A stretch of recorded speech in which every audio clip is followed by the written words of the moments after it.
sarkarda va davlat arbobi. Demak, Ahmad Temur faqatgina sarkarda emas, buyuk davlat arbobi ham bo'lgan ekanlar. Bunday deyishimizga sabab, u kishi faqat jangu jadallarda kezmaganlar.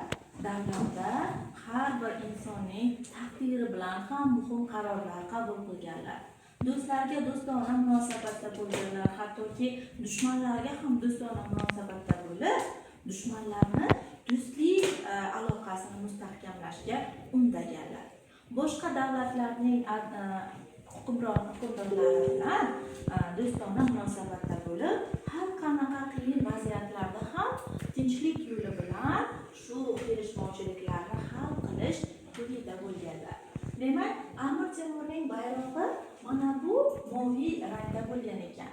Bizning bayrog'imizda ham shu rang mavjudmi? Barakalla. Demak, moviy rang Amir Temurning bayrog'idan bizga meros bo'lib qolgan ekan. Ana endi Amir Temurning uzugida qanday yozuv bo'lgan deb o'ylaysiz? Kuch adolatda. Demak, Amir Temurning shiori kuch adolatda, adolat birinchi o'rinda turgan ekan.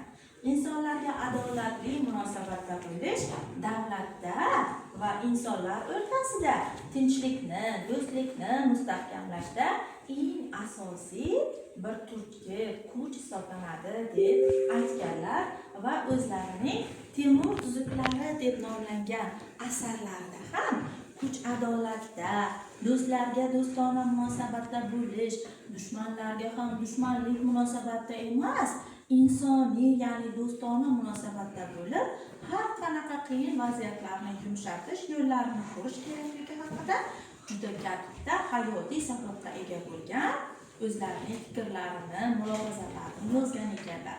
Bu asar Temur tuzuklari deb nomlanishiga sabab, tuzuk degani bu qonun-qoidalar, ya'ni davlatni boshqarish, insonlarga qanday munosabatda bo'lish, oila a'zolari, boshqa mamlakatlar bilan qanday munosabatda bo'lish haqidagi qoidalar jamlangan asar ekan. Masalan, bir jumlasini o'qib beradigan bo'lsam, do'stlarga do'stona munosabatda bo'ldimki, ularning do'stligi yanada mustahkamlandi.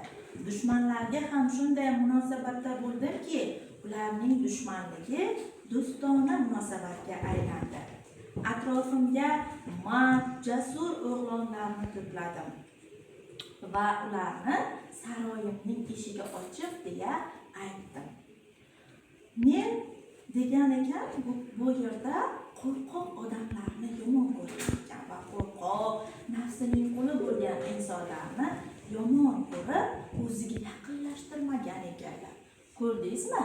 Demak, nafs va qo'rqoqlik insonni tubanlikka yetaklovchi eng yomon illatlardan biri ekan.